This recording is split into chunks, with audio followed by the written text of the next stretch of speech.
Somos Iglesia. La Iglesia es el nuevo pueblo de Dios, llamado a ser la luz del mundo y la sal de la tierra.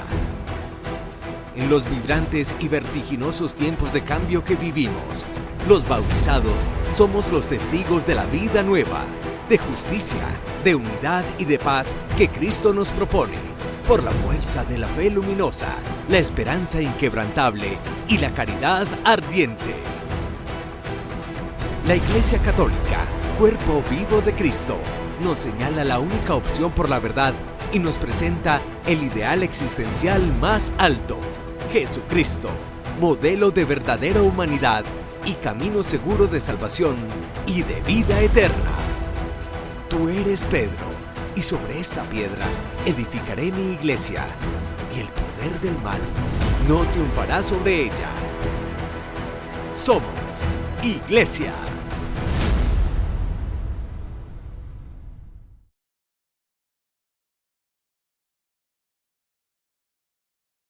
Un saludo para todos ustedes. Aquí estamos muy puntuales para compartirles el acontecer de la Iglesia en el mundo. Notas y noticias que un buen católico debe conocer. Padre, ¿cómo está? Muy bien, Miriam, un cariñoso saludo de estar contigo en este día, recordando una santa muy querida, Santa Margarita María de Alacoque, que es esta religiosa del siglo XVII de la comunidad de las Hermanas de la Visitación. Y la recordamos porque ella fue la gran vidente de todas las revelaciones o apariciones que tuvo el Sagrado Corazón de Jesús, que para el mundo entero se convirtió en una verdadera escuela de espiritualidad. También celebramos a Santa Eduviges, nacida en Baviera unos siglos antes y caracterizada por su amor a los pobres. Los santos siempre nos recuerdan la encarnación de Cristo en distintos momentos de la historia y un llamado universal para todos, el llamado a la santidad. Padre, y es curioso que en octubre encontramos una cantidad de santos que queremos, que respetamos, que, en fin, que nos han enseñado muchísimo. Tenemos por delante unos gigantes, verdaderamente. Nuestra santa colombiana el 21 de octubre, la Madre Laura Montoya Upegui, quienes nos hemos preocupado de conocer un poco de su biografía, más allá de mística, más allá de fundadora, más allá de misionera, más allá de escritora. Fue sobre todo una mujer enamorada profundamente del Señor y de los indígenas, que para la época se discutía todavía si tenían alma humana o no.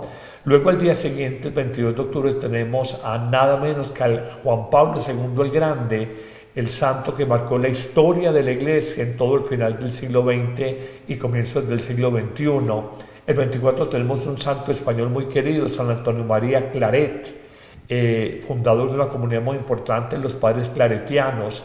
El 28 tenemos a dos apóstoles, San Simón y San Judas. De manera que estamos llenos de grandes santos, amén, de los que ayer tuvimos a Santa Teresa de Jesús la Grande, a Francisco de Asís el 4 de octubre, a Teresita de Jesús el 1 de octubre, a Faustina Kowalska el 5 de octubre, la Virgen del Pilar el 12 de octubre, de manera que hemos estado llenos este mes de gigantes que nos muestran que sí es posible la santidad más allá de las adversidades y pruebas de la vida. Así es. Bueno, y les contamos a todos ustedes que en la parte final del programa, en la sección El Padre Carlos Responde, vamos a tratar un tema de esos que muchas veces evadimos, que no queremos, pero al cual hay que darle la cara: el demonio, a raíz de todos los pronunciamientos que ha tenido el Santo Padre sobre este pérfido personaje.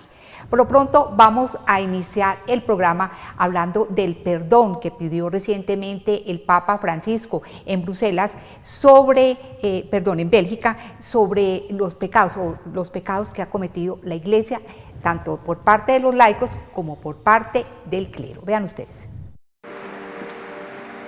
Pedir perdón por los errores cometidos. Esa fue la intención del Papa al convocar una vigilia penitencial en la antesala del sínodo. Fue el propio Francisco el que plasmó por escrito los que consideró los 7 principales pecados de la Iglesia.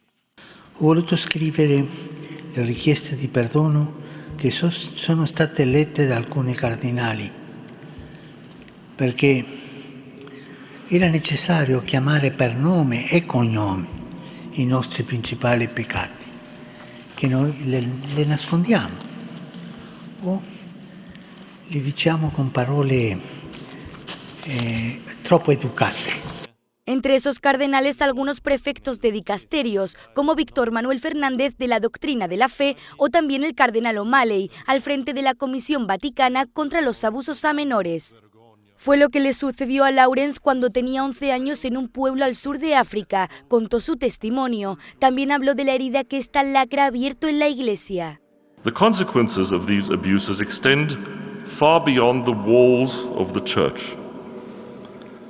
They have shaken the faith of millions, tarnished the reputation of an institution that many look to for guidance, and caused a crisis of trust that reverberates through society. Los otros dos testimonios vinieron de la mano de dos mujeres, una monja que habló de la guerra en Siria y la directora de la Fundación Migrantes en la región de la Toscana. La curación comienza pidiendo perdón por los pecados cometidos, dijo el Santo Padre, quien escribió todas y cada una de las peticiones de perdón que leyeron los cardenales, varios cardenales. ¿No es así, Padre? Yo creo que tenemos que tener siempre presente la gran parábola evangélica de la sociedad y sobre todo de la Iglesia. Somos trigo, buena semilla, y somos cizaña, mala semilla. El ser humano es capaz de lo mejor, ser un ángel, y es capaz también de lo peor, ser un demonio. Y este es un llamado universal como a cierto realismo antropológico. Yo creo que hubo una época en donde la Iglesia, cuidando tal vez su imagen, se veía como impecable y hoy es humillada, denostada, desnudada. Y creo que esto es un ejercicio de humildad doloroso, de cierta vergüenza pública, pero sobre todo de purificación. Y estoy convencido que los clérigos, los obispos, los laicos, que vamos caminando hacia el futuro, vamos mucho más purificados, con más realismo en la condición humana y menos en esa sociedad perfecta que a veces se quiso ver la Iglesia y que hoy, por un misterio de los designios de Dios, se ha ido desnudando toda esta realidad. El Papa no lo ha ocultado y él ha entendido que la única manera de reparar es reconocer el pecado, pedir perdón y empezar un proceso sincero de penitencia y de conversión personal, comunitaria y en general eclesial. Padre, nosotros hemos hablado muchas veces acá de los pecados cometidos por el clero, ¿cierto? Pero hablemos de esos pecados cometidos por los laicos, porque el Papa también pidió perdón por esto. Sí, tenemos que decir que los 1.400 millones de bautizados, el 99% son laicos bautizados sin ser consagradas o consagrados, y tenemos que pedir perdón por actitudes de egoísmo, pensar solo en nosotros, y el egoísmo nos lleva a una profunda indolencia e indiferencia frente a los demás. Pecados de orgullo, de soberbia, de no reconocer nuestros errores, de creer que no necesitamos de Dios, de cierta autosuficiencia de la vida, de pecados de no perdonar, guardar rencores, resentimientos, ser muy competitivos en la vida, muy emuladores, envidiosos, de pecados de incapacidad para amar, que es como el gran mandato de Jesús y es la gran falla que tenemos en general los bautizados. Pecar para mí en el fondo es no amar con mil rostros, no amamos perseverantemente, no amamos maduramente, no amamos más allá de las ofensas, no amamos más allá de nuestras narices o de nuestro propio yo. Para mí, de una manera muy sencilla, el gran pecado es un pecado de desamor que tiene mil rostros. Padre, mucha gente dice que la Iglesia se ha sacerdotalizado, que se ha clericalizado y que Jesús no fundó una comunidad de sacerdotes, sino una comunidad de creyentes. ¿Usted qué opina? Sí, yo creo que es verdad en esto. Promover un laico no es clericalizarlo. Promover la fe y la espiritualidad de un laico en una parroquia no es clericalizar, no es volverlo un sacerdote pequeño o un semisacerdote. El laico tiene una identidad o una espiritualidad propia y creo que este resurgir sobre todo el Concilio Vaticano II y de muchos movimientos, sobre todo fundados por laicos, en el siglo XX, después del Vaticano II, nos ha mostrado que es el tiempo y la hora de los laicos y hay que entenderlo como un signo de Dios. Muchas iniciativas laicales que están funcionando. Amén Comunicaciones es una fundación que lleva 15 años evangelizando en redes sociales, fundamentalmente es laical, aunque uno haga la reflexión del Evangelio cada día. La Casa Montemaría, esta casa de encuentros por donde han pasado miles de personas buscando restañarse espiritualmente, es una obra laical, y muchas obras hoy son de laicos que uno valora su carisma, su servicio y su entrega en la obra de la evangelización. Padre, o sea, nosotros también los laicos tenemos que reconocer los pecados que hemos cometido, y si vemos a alguien que falla, más que criticarlo, más que señalarlo, es orar por él. No, tenemos que sentirlo propio, somos familia. Yo nunca he visto que una persona cambie o convierta su corazón por señalarla con el dedo acusador. De hecho, cuando yo señalo, en el fondo, inconscientemente me estoy colocando en una actitud moral superior, como quien dice, yo soy distinto de ti. Eso era muy propio de los fariseos, que vivían atentos y pendientes de las fallas de los demás sin tener tiempo ni atención a mirar sus propias fallas. Era muy de los fariseos. Yo creo que la actitud más cristiana es, primero, reconocer que somos todos de barro, y con base en eso decir quién soy yo para juzgar a otra persona, orar por esta persona, y cuando ella se deje exhortar, hablarle a este ser humano buscando tiempo, lugar y circunstancias oportunas. Bueno, Padre Carlos, hablando precisamente de pecados del clero y pecados de los laicos, hablemos del sodalicio de vida cristiana, ya que el Vaticano expulsó 10 miembros de esta comunidad. El Vaticano expulsó a 10 miembros de la cúpula del Sodalicio de Vida Cristiana, una organización de laicos de Perú que días después respondió con un comunicado a la sentencia de la doctrina de la fe. Dicen que acatan lo dispuesto por el Papa con humildad y obediencia. Entre los expulsados, un arzobispo, formadores, y por primera vez en la historia se castiga también a un periodista por el abuso en el ejercicio de su profesión como católico. Pero la sentencia habla de otros 5 tipos más de abusos: físico, incluso con sadismo, espiritual, de autoridad con encubrimiento de delitos y en la administración de los bienes. Otra de las novedades es que algunos de estos comportamientos no están tipificados como tal en el Código de Derecho Canónico, pero se consideran delictivos. Para poder imponer la sanción disciplinar, se acogen en el Canon 696. Por ejemplo, está lo que llaman el hackeo de las comunicaciones, que viene a ser la violación de la intimidad de los miembros. A la expulsión de estas 10 personas se sumó en agosto la de su fundador, el laico Luis Fernando Figari, acusado de cometer abusos sexuales. Todo esto viene después de que Francisco escuchase a Paola Ugaz, que publicó un libro junto a Pedro Salinas llamado Mitad monjes, mitad soldados, en el que se destapaban los testimonios de abusos. En 2023, el Papa envió a Perú al tándem antiabusos del Vaticano, al sacerdote Jordi Bertomeu y al arzobispo de Malta Charles Chicluna, ambos miembros del Dicasterio para la Doctrina de la Fe. El español y el maltés han sido los que, tras la investigación, presentaron al Papa las conclusiones que terminaron con la adopción de estas medidas disciplinares. Padre, la Iglesia no toma decisiones a priori, y si el mismo sodalicio ha aceptado los cargos es por algo, ¿no? Sí.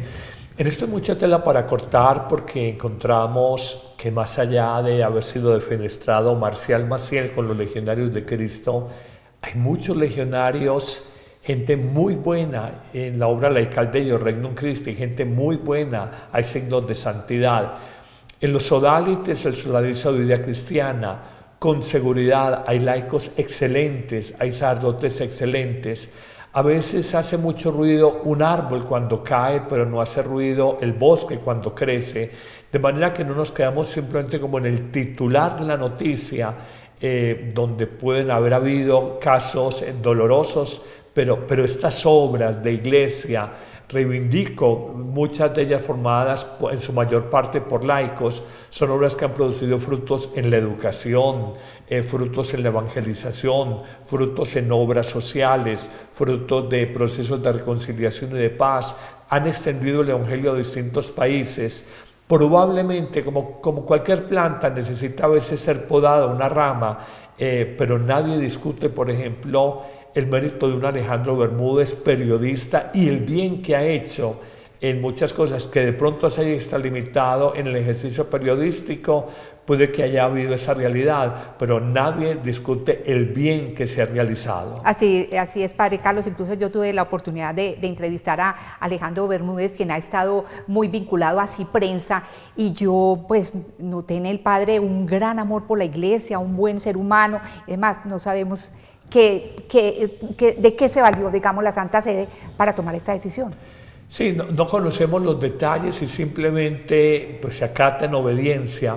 Pero no miremos simplemente la mancha en la pared, sino una pared blanca, y estas obras tienen mucho que mostrar en medios de comunicación, en agencias noticiosas, en crear corrientes de opinión católica, de manera que yo siempre he aprendido en la vida, quédese con lo mejor de cada persona, y lo malo pues simplemente aprendamos a pulirlo, purifiquémonos de esto, levantémonos y avancemos. Padre, ¿este tipo de decisiones le hacen bien a la iglesia? Son dolorosas, eso es indiscutible, pero pienso que toda purificación en el fondo es sanadora, pienso que es sanadora. Invitaría simplemente a quienes ejercen esa autoridad, claro, la tienen que ejercer, pero que tengan toda la prudencia, la objetividad y la justicia.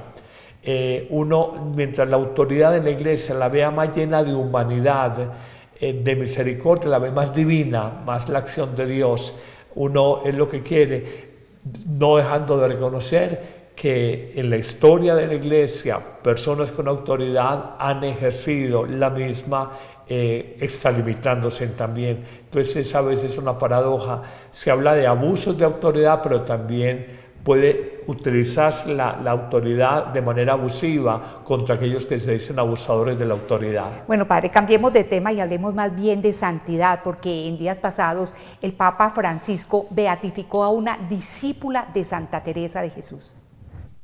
Der Lohn, den ihr ihnen vorenthalten habt, schreit zum Himmel. Die Klagerufe derer, die eure Ernte eingebracht haben, sind bis zu den Ohren des Herrn Zebaoth gedrungen. Ihr habt auf Erden geschwelgt und geprasst und noch am Schluss.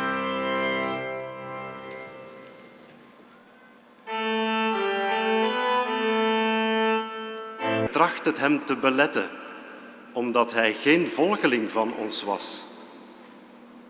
Maar Jezus zei, belet het hem niet, want iemand die een wonder doet, in zeker niet ontgaan. Maar als iemand een van deze kleine die geloven tot zonde te geven, hak ze af. Het is beter voor u, verminkt het. Chi scandalizzerà uno solo di questi piccoli che credono in me. Padre, hay cosas muy interesantes en la vida de esta nueva beata dentro de la iglesia, y es que tengo entendido, cuando murió estaba completamente inválida, o sea que pasó por una cruz muy dura. Pasó por una cruz muy dura y digamos fue la mano derecha a la hermana Ana de Jesús con la hermana María de San José, por la mano derecha y la mano izquierda de esta gran mística, doctora de la iglesia, reformadora, Teresa de Jesús o Teresa la Grande, hablando de Santa Teresa de Ávila. Vivió muchas persecuciones. Hubo un sacerdote, Nicolás Doria, que la santificó porque quería acabar a la muerte de Santa Teresa con el Carmelo reformado, el Carmelo descalzo, y ellas, por la providencia de Dios, más allá de que fueron arrinconadas, lograron sacar adelante nuevas fundaciones, inclusive fuera de España. Entonces permitió que esta diáspora creciera, y fue tan importante que el mismo Juan de la Cruz, y una de sus obras más bellas, el Cántico Espiritual, en la versión A tiene 39 estrofas, en la versión B tiene 40 estrofas, le confió el cuidado del Cántico Espiritual, pero además de eso le entregó un texto en prosa explicando cada una de estas estrofas en verso de una de las obras cumbres de toda la literatura mística en el mundo. Les cuento simplemente esta anécdota. Juan Pablo II era tan enamorado del santo y místico Juan de Yepes o Juan de la Cruz que estudió siendo joven el español, la lengua castellana, para leer directamente la lengua original del español del siglo XVI, leer este cántico espiritual, de que Juan Pablo II, siendo polaco, un eslavo, hablara también la lengua castellana. Entonces seguramente también fue una gran mística como Santa Teresa de Jesús, ¿no? Por lo menos continuó la obra de Dios a la muerte de Santa Teresa, que terminó muy cansada, perseguida, señalada, enferma en las correrías, y ella al final dirá: muero hija de la Iglesia, porque se había sentido un poquito segregada, pero fue por defender siempre su obra fundacional y por respetar o valorar el espíritu más auténtico de los carmelitas, que eran comunidades para la época muy grandes, muy relajadas, muy cómodas, y ella quiso un espíritu mucho más austero, pero es lo de todo reformador: le toca pagar un alto precio de incomprensiones y de persecuciones. Normalmente dentro de la Iglesia prácticamente no hay santo, qué paradoja, que no haya sido perseguido por autoridades de la Iglesia en su época y luego reivindicado por autoridades de la Iglesia unos años después. Y un dato más, y muy interesante, y es que no la habían enterrado y ya se estaba operando un milagro gracias a su intercesión, ¿no? Con toda seguridad, y tanto María de San José como Ana de Jesús son personas que ahora ya en los altares seguirán intercediendo por la orden carmelita y por todos aquellos que con devoción pidamos su intercesión. Bueno, padre, una pregunta. ¿Usted cree que las mujeres son más importantes que los hombres? Yo pienso que la mujer ocupa un lugar único en la historia. Parto de algo: la mujer es la que gesta la vida. El hombre aporta una semillita y lo hace hasta con mucho gusto, sin mucho sacrificio, pero la mujer es la que gesta, forma durante 9 meses la vida, de manera que yo creo que la mujer debe tener un papel muy importante, no solo desde el punto de vista religioso, sino antropológico y humano, en toda la historia de la humanidad. Pues bien, el Papa Francisco ha dicho que la mujer es más importante que el hombre, pero no cuando quiere ser hombre. Francisco volvió a visitar la Universidad de Lovaina, esta vez la de lengua francesa, y los estudiantes lo recibieron con música y una gran ovación.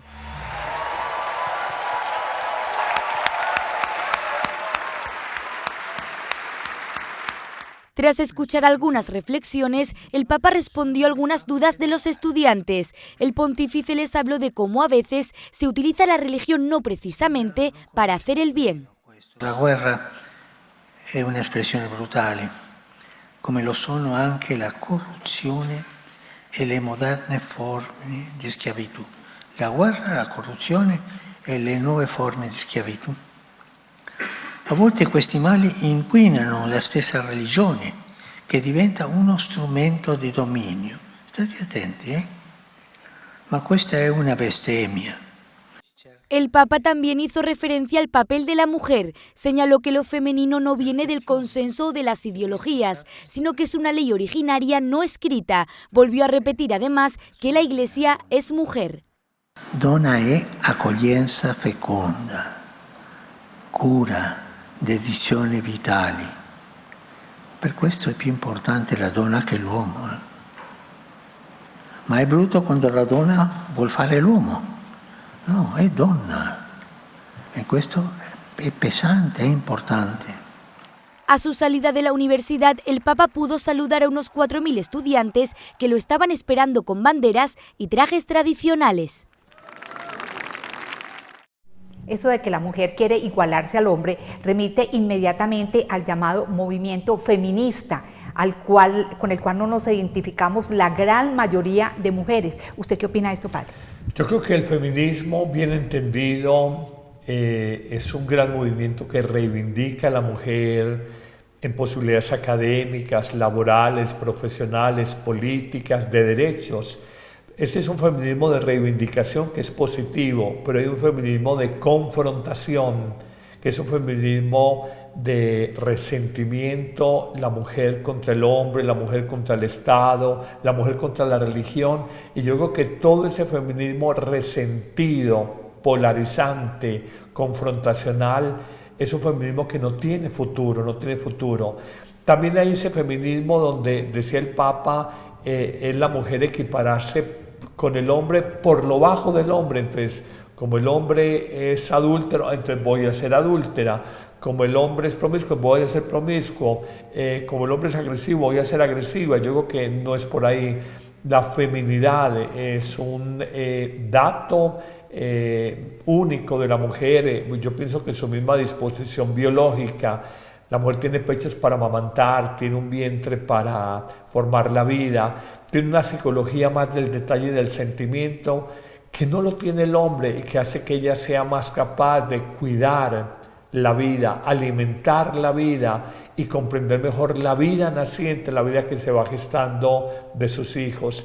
Esto nunca será vergüenza, sino un tema de grandeza, muy a propósito de ese feminismo malentendido que presenta la maternidad como una carga biológica y no como un don, un verdadero regalo de Dios. Así es, padre, ese feminismo, ese movimiento feminista que realmente parece es un partido político, lleva a algo muy peligroso, padre, y es a que las mujeres pierdan el sentido de culpa y la sensibilidad frente a cosas, por ejemplo, como el aborto, como el violentar, por ejemplo, o vandalizar iglesias, catedrales, o tener, por ejemplo, conductas sexuales anormales o nada conservadoras.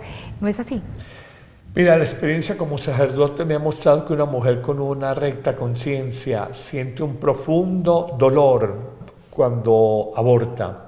Por más que se presente como un derecho político, un derecho conseguido con el paso del tiempo, uno puede utilizar muchos eufemismos, pero matar siempre será matar. Y con ese cuentecito de que yo soy dueña de mi cuerpo, entonces acabamos con la humanidad, porque la humanidad y las nuevas generaciones solo vienen a través del vientre de la mujer. Entonces, si todas piensan igual, soy dueña de mi cuerpo y no quiero tener hijos, entonces la especie humana está llamada a extinguirse. Yo creo que es una exacerbación de lo que Occidente, la cultura moderna llama libertad. Hay toda la libertad sobre el cuerpo de la mujer, pero hay una libertad limitada, no absoluta, sobre la nueva vida que es solo potestativa de Dios. Y lo digo de corazón, tantas mujeres que uno en el sacramento de la reconciliación o de la confesión ha atendido un nivel profundo dolor cuando tiene una recta conciencia por haber negado la vida a un ser indefenso, no puede defenderse, inocente, no tiene culpa de nada, incapaz de hablar por sí mismo. Exactamente, este movimiento feminista tiene mucho de oscuro. Es más, le cuento un dato, padre Carlos. Imagínense que en los Estados Unidos el movimiento feminista por allá en los años 60 tenía un nombre, witch, que significa brujas. Esto era como movimiento terrorista de mujeres internacional o internacional de mujeres, que se valían de conjuros y de hechizos para conseguir lo que querían. O sea, tiene mucho de oscuro. Y hablando de oscuro, veamos lo que dijo el Papa Francisco recientemente sobre el diablo. Queridos hermanos y hermanas, en esta catequesis reflexionamos sobre el Espíritu Santo, que es nuestro aliado en la lucha contra el espíritu del mal. El Evangelio nos muestra cómo Jesús, con el poder del Espíritu de Dios, venció las insidias del enemigo y además liberó a muchas personas que estaban oprimidas por él. También los santos tuvieron que luchar contra las acechanzas del demonio. Y gracias a la fuerza del Espíritu Santo pudieron dar testimonio fiel de Cristo y del Evangelio. Hermanos y hermanas, estemos atentos. Sabemos que el demonio existe, pero su acción no debe desanimarnos, pues Cristo lo venció y nos dio el Espíritu Santo para que participemos de su victoria. Para no caer en los engaños del diablo es necesario vigilar, examinar, discernir cada día. Para ello los invito a rezar con frecuencia el himno Veni Creator Spiritus, que dice de nosotros: aleja de nosotros al enemigo, danos pronto la paz, sé nuestro director y nuestro guía, para que evitemos todo mal. Padre, para analizar al antagonista de Dios, le propongo que analicemos 5 frases que han dicho los papas sobre este pérfido personaje, el demonio. Primera, decía Pío XII, el maligno ha invadido la tierra? Yo creo que ha sido de siempre. La historia de la lucha del bien y del mal nos la describe muy bien Génesis, el primer libro de la Biblia, y Apocalipsis, y nos muestran siempre ese escenario que es el mundo y de manera más personal el corazón del hombre, entre luz y oscuridad, entre verdad y mentira, entre el bien y el mal, de manera que no es solo de la época de Pío XII, la década de los 50, sino de toda la historia humana. Bueno, decía Pablo VI, el diablo es un pérfido encantador. Sí, hay una catequesis que en los años de seminarista, hace más de 30 años, la escuchaba, de noviembre de 1972, donde dice Pablo VI, tal vez viendo la crisis que se vino con el posconcilio de muchas vocaciones que colgaron las sotanas, sacerdotes que renunciaron a ser clérigos, religiosos que también abandonaron la vida religiosa, y él entendía esto como una acción del maligno. Él decía del demonio que es un ser personal, no es una entidad etérea, espiritual, no material, inteligente, pervertido y pervertidor. Lo remito a esa catequesis, noviembre de 1972, lo encontramos googleando Pablo VI. Es muy impresionante y muestra cómo los hombres santos son capaces de percibir con agudeza la astucia y la finura del mal trabajando en el mundo disfrazado de bien o hablando en nombre de los derechos de los seres humanos. Padre, los Rolling Stones tienen una canción que se llama Simpatía por el demonio. Yo creo, padre, que nosotros o mucha gente tiene cierta simpatía por el demonio, lo ve de una manera incluso amable. Y tú ves a veces la publicidad, dice, pecado es no hacer esto, pecado es no comerte esto. Entonces siempre se muestra como el mito de la manzana. El pecado es apetitoso, deleitable, atractivo ante la mirada, seductor, fascinante.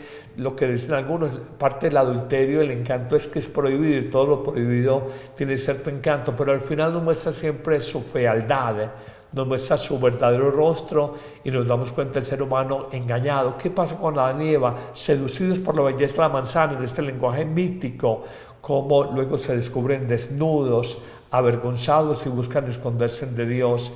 El pecado es el más elaborado engaño que el espíritu del mal trabaja en el corazón humano. Exactamente, ignoramos que es el príncipe de la mentira. Benedicto XVI, Jesús se deja tentar y sigue siendo el Hijo de Dios. Sí, recordamos que en el pasaje cuando empieza la vida pública en Judea, en el desierto de Judea, dice que el demonio lo llevó al desierto para ser tentado allí, indicando algo. La tentación es parte constitutiva de la vida humana, pero en la libertad, que es el gran don de Dios después de la vida, la libertad, uno puede optar entre el bien y el mal, entre construir su vida o destruir su vida. Bueno, y finalmente Juan 23 dijo, al demonio se le combate con la fe. Con la fe, indiscutiblemente. Hay muchas tentaciones que uno descubre trabajan en el psiquismo humano, en muchos consagrados de vida contemplativa, en los santos, el Padre Pío, la Madre Teresa de Calcuta, para hablar de gigantes muy de nuestra época, muy contemporáneos. Era sobre todo en el psiquismo, buscando desanimarlos, buscando generar alucinaciones, buscando generar desesperanza, como trabaja el maligno. Y aquí es solamente, como dice muy bien Pablo, embrazados con la armadura de la fe, de la justicia, de la verdad, del Evangelio, como nosotros vamos a poder sortear las tentaciones, que no es solamente una mujer bonita o una bolsa de dinero que te encontraste con millones de dólares, no es eso es demasiado infantil. La tentación es muy sutil, muy elaborada, y es tan así que Jesús fue tentado siempre de la palabra de Dios. El tentador le dice, está escrito en la palabra. Y Jesús siempre le contesta, pero también está escrito en la palabra esto otro, y es capaz de confrontar el engaño, porque él sabía que no iba a seducir a Jesús ni desde el dinero, ni desde la sensualidad, ni desde el poder, pero lo sabía un hombre obediente a la palabra de Dios, entonces siempre lo seduce desde ahí. El demonio conoce nuestra pasión dominante, nuestra debilidad, y como dice un poco Teresa de Jesús en el castillo, busca, que es el alma, el castillo de cristal, busca flanquear por dónde es el sitio más débil para meterse si es la gula, la pereza, los resentimientos, los miedos, las desesperanzas, los rencores, la lujuria, el licor, por donde sea más débil, por ahí busca meterse la acción del maligno. ¿Quién era el que hablaba de un león rugiente?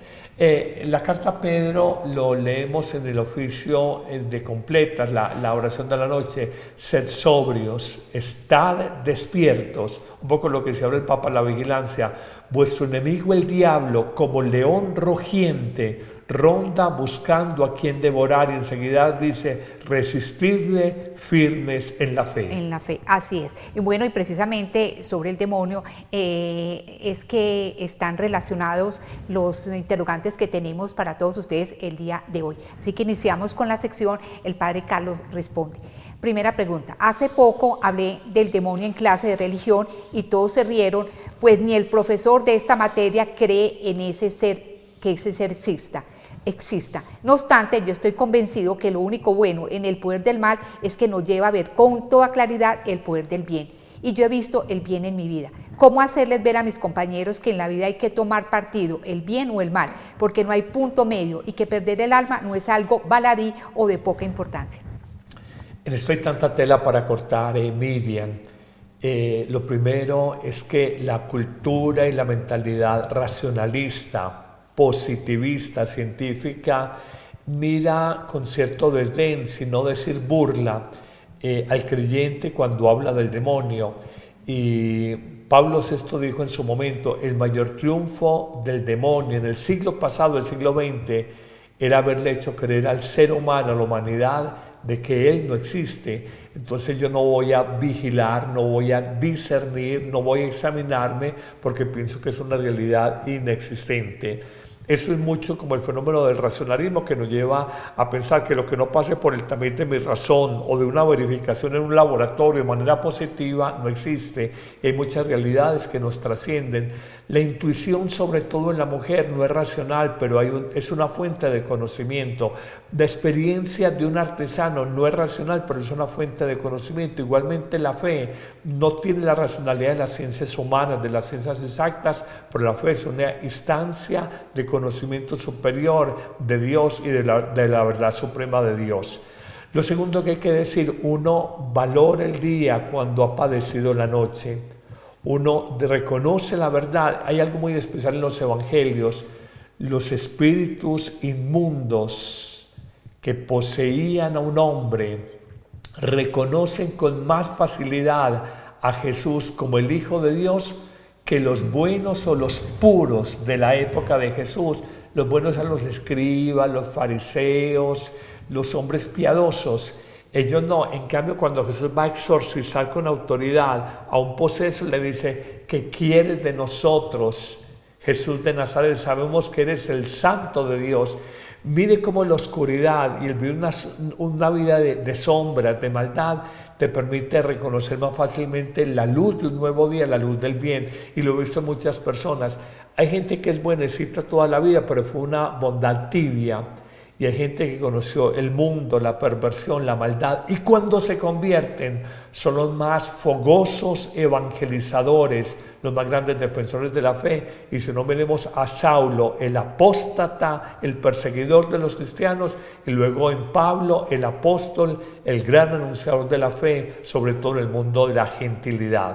Padre, yo alguna vez le preguntaba a un sacerdote, ¿ustedes por qué no hablan del demonio? Y me decía, no, es que hay que hablar del bien, no del mal. Pero yo pienso que se le ha hecho el juego, inclusive desde la iglesia, al demonio, ¿no? Hay verdad en la respuesta que te da el sacerdote. El Evangelio es buena noticia, alegre noticia. La buena noticia es que Jesús ha triunfado sobre el mal. Un santo, José María Escrivá de Balaguer y Albás, afirmaba, el demonio no se le niega, existe, no se le da importancia, es lo que él quiere, se le desprecia, que es lo que le duele. Entonces me parece muy bonito, no lo niegues, él existe, no le des importancia, él quiere alardear. Tú ves la gente que uno dice es un demonio, la gente bravucona, agresiva, pendenciera, peleadora, polarizadora, odiadora, los haters en las redes sociales, es gente que está toda hora bravuconeando y reclamando atención. No les des ese gusto, sabes que existes, desprécialos. no son sino perros, como decían los padres de la iglesia, del demonio. Es un perro bravo amarrado. Así es. Bueno, segunda pregunta. Padre, ¿hasta dónde es ficción o realidad que el 31 de octubre hay fiestas satánicas en todo el mundo? Sacrificios de niños, misas negras y quién sabe qué más aberraciones. Sabemos de las raíces históricas del famoso Halloween en la cultura de los celtas con los druidas, los sacerdotes allá en el norte de Europa, y esto fue cogiendo fuerza. Y luego, lo mismo que ha pasado con San Nicolás el 6 de diciembre, el comercio con algún interés económico, mucho interés económico, popularizó tanto la fiesta del Halloween el 31 de octubre como la fiesta de Santa Claus, porque es que el niño Jesús nació pobre y no da regalos. En cambio, Papá Noel, San Nicolás de Barrio de Mira daba regalos. Entonces, en diciembre la gente hay que ponerla a dar regalo. Entonces, por eso hoy más popular el Santico del 6 de diciembre, San Nicolás, Santa Claus, Papá Noel, que el mismo Hijo de Dios Salvador en el pesebre, y por eso es tan popular hoy el Halloween del 31 de diciembre y no la fiesta de Todos los Santos el 1. Y se hizo como entre en broma y en serio. Entonces está todo el tema, en todas las parcelaciones, urbanizaciones uno ve calabazas, telarañas, cráneos, arañas, y es una decoración, perdóname, yo la veo ridícula. Aquí en sectores muy elegantes de la ciudad de Medellín, todas las entradas la llenan de esto, y es un comercio y la gente come cuento, la gente no analiza esto a cuento de qué, nuestra cultura es ajena a todo esto, pero como la cultura sajona, bien del norte de Europa, la céltica, la cultura sajona americana, es tan fuerte. Nosotros somos países tercermundistas, tal vez más débiles culturalmente, con complejo, más acomplejos culturalmente, entonces todo lo que venga del norte está bien. Entonces cogimos lo de Papá Noel en diciembre y desplazamos al Niño Jesús, y cogimos el Halloween y desplazamos la fiesta de Todos los Santos, que es justo al día siguiente, el 1 de noviembre. Parece que de pronto nosotros sentimos mucha fascinación por el terror, por esa maldad que nos presentan en las películas, y mi pregunta va precisamente por esto. Hay quienes dicen que a través de estas películas de terror, que son diabólicas, absolutamente diabólicas, estamos abriendo una puerta al demonio. ¿Usted qué opina, padre? Yo pienso que sí, y te voy a agregar algo más. Soy un fenómeno cultural. Ya los niños no son los que se disfrazan, son los jóvenes, son adultos. Fiestas a veces muy pesadas de droga, de sexo desenfrenado, disfraces muy atrevidos. A veces les parece que mientras sean más ofensivos con la fe cristiana o con una fe religiosa, eso los hace más cool, más progresistas, más impactantes. Es como una desfachatez, es el grado máximo como de ignorancia del ser humano, y un poco lo que dice Isaías, el profeta, en el capítulo 5, versículo 20. El bien lo llamamos mal y al malo lo llamamos bien. Así es. Bueno, hay mucha tela para cortar, de verdad que surgen muchas preguntas, pero aquí hay otro interrogante que han formulado ustedes. Padre, durante mis años de universidad ataqué fieramente todo lo que sonara a la iglesia o sagrado o religioso. Comulgaba con las ideas izquierdistas, socialistas, que consideraba eran las que debían regir el mundo. Pero hace poco, después de leer la biografía de Marx, me di cuenta de que bajo su teoría social se ocultaba un ser que adoraba al demonio y denigraba a Dios. Esto me lleva a preguntar, ¿qué tan contaminada está la sociedad siguiendo a personajes como este, que son muestra clara del humo de Satán presente en el mundo, como lo dijo bien Pablo VI? ¿Sí es cierto que hay personas que hacen negocios con el enemigo y hasta le venden el alma? Con seguridad recordamos delincuentes, narcotraficantes famosos en Colombia y en el mundo que hacen los famosos sellamientos del cuerpo, oraciones con sacrificios rituales de animales, buscando una supuesta protección satánica de fuerzas esotéricas u oscuras, no propiamente la protección de Dios, para ser sellados frente a las balas en casos de eventos de violencia y demás. En esto hay mucha tela para cortar, el tema de la brujería, de la hechicería, el tema de la santería cubana.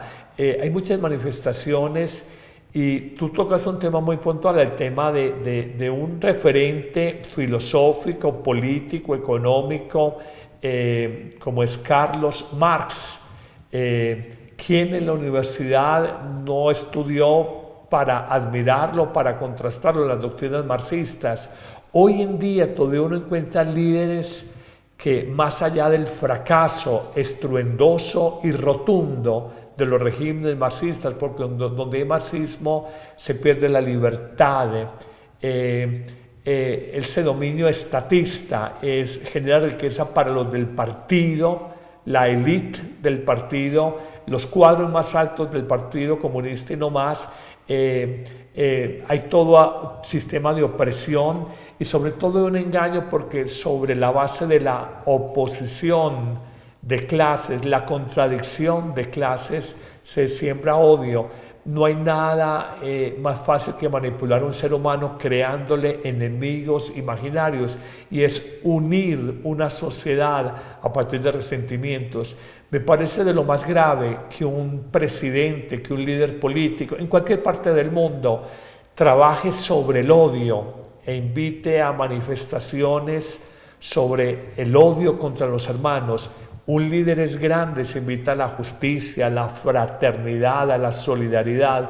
Un líder nunca podrá ser grande, es muy pequeño si constituye su base de seguidores sobre el odio, la polarización, la oposición, porque el ser humano es muy fácilmente manipulable y permeable a odios y a generar adversarios. Lo vemos en las bandas o las barras bravas de los equipos de fútbol, en los partidos políticos, en oposiciones de género hombre-mujer, en oposiciones de clases sociales.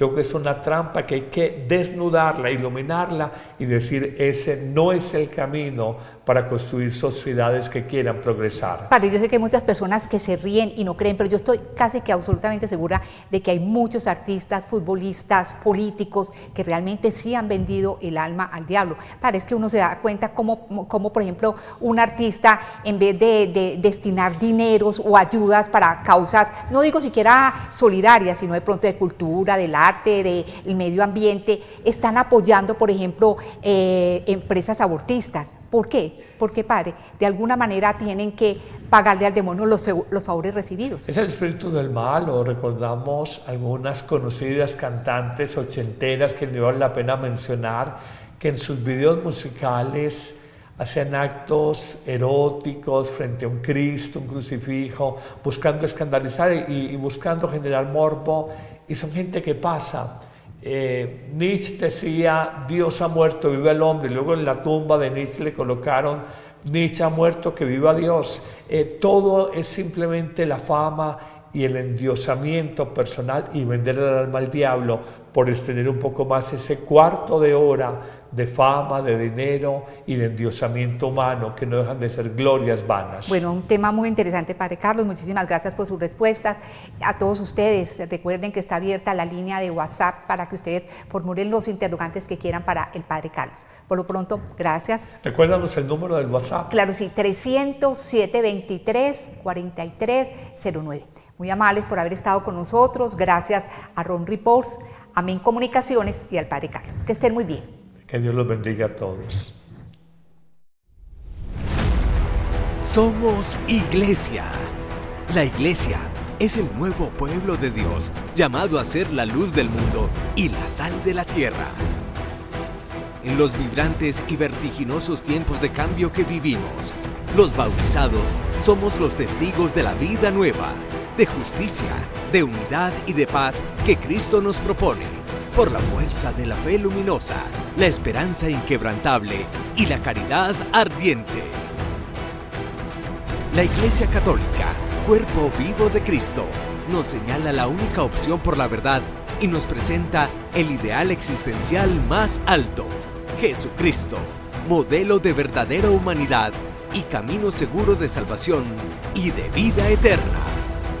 Tú eres Pedro, y sobre esta piedra edificaré mi iglesia, y el poder del mal no triunfará sobre ella. Somos Iglesia.